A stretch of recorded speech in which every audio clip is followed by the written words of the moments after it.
దేవునికి స్తోత్రము. అనుదిన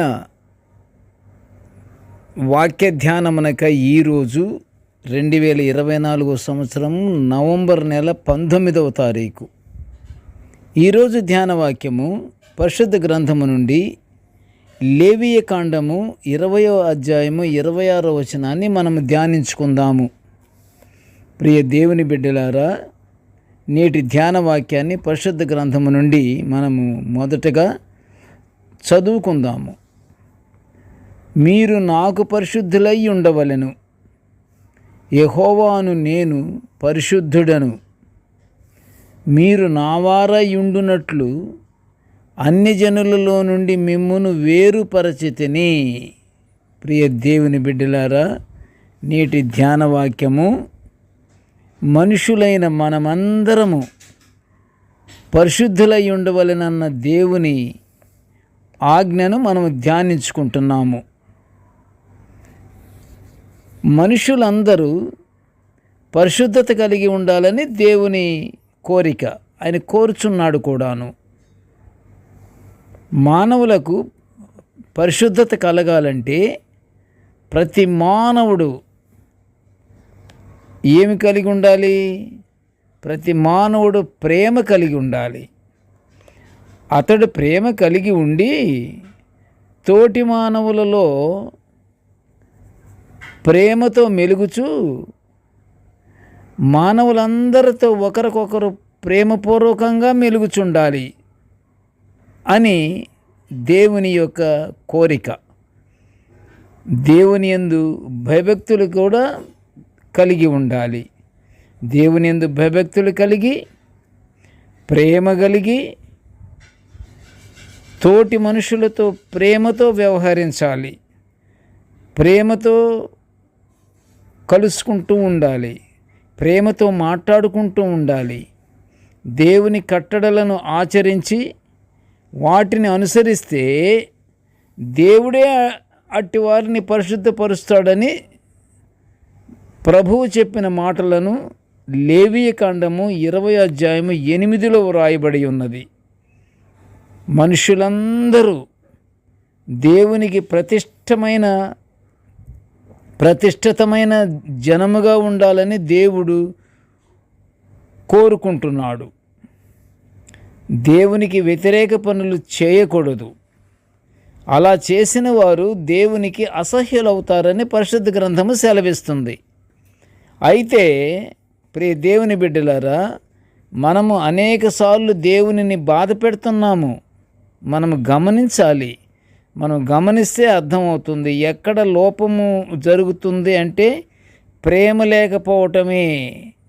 ప్రేమ లేకపోయినందువల్ల మన యొక్క క్రియలు, మన యొక్క ప్రవర్తన దేవునిని బాధ పెడుతుంటాయి.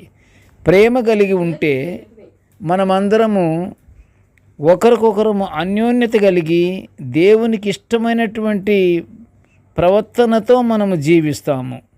అయినను దేవుడు మన ఎడల ఎంతో కృప చూపుచు మనము ఎదుర్కొంటున్న శ్రమలు, బాధలలో దేవుడు మనలను కాపాడుచు మనలను ఎత్తికొనుచున్నాడు కూడాను. మనలో మనం ఒకరినొకరు పౌరుష మాటలు మాట్లాడుటకు మనం అవకాశం ఇవ్వకూడదు. మన మనసులకి, మన మనసులు నిష్కల్మషముగా ఉండాలి. ప్రేమ కలిగి ఉండాలి. వినయము కలిగి ఉండాలి. పౌరుష మాటలు మాట్లాడుకుంటుంటే కొంచెమైనా సహనముగా ఉండలేము. పౌరుష మాటలు మాట్లాడుతుంటే సహనానికి అసలు చోటెక్కడిది? సహనము అందులో పౌరుష మాటల్లోకి చేరదు. సహనము అది చాలా డిఫరెన్స్గా ఉంటుంది. సహనము వేరు, పౌరుష మాటలు వేరు. పౌరుష మాటల్లో ప్రేమ ఉండదు, సహనము ఉండదు, ఓర్పు ఉండదు. మరి దేవుని ప్రేమను చూస్తున్నాము కదా. మానవుడు ఎంత వ్యతిరేకంగా ప్రవర్తించినను దేవుడు ప్రేమనే పంచిపెడుతున్నాడు. దేవునికి స్తోత్రం. అట్టి భాగ్యాన్ని, అట్టి ధన్యతని మనము పొందుకోవాలి.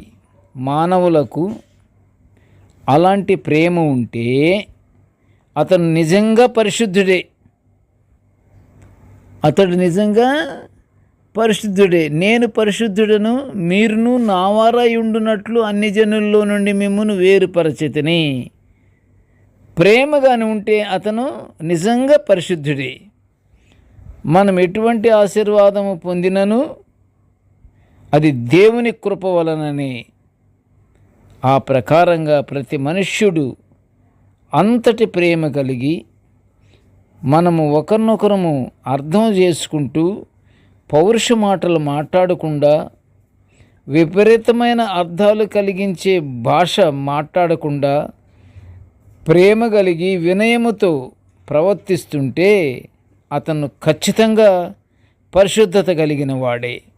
మనము దేవుని యందు భయభక్తులు కలిగి ఆయన ఆజ్ఞలు కట్టడలను పాటించుచు దేవుని చేత మనమందరము పరిశుద్ధులముగా జీవించుచు పరలోకాశీర్వాదాలు పొందుకుందాము. ప్రార్థన చేసుకుందాము. కృపగల తండ్రి, జీవముగల నాయన, నీ పాదములకు స్తోత్రములు నాయన.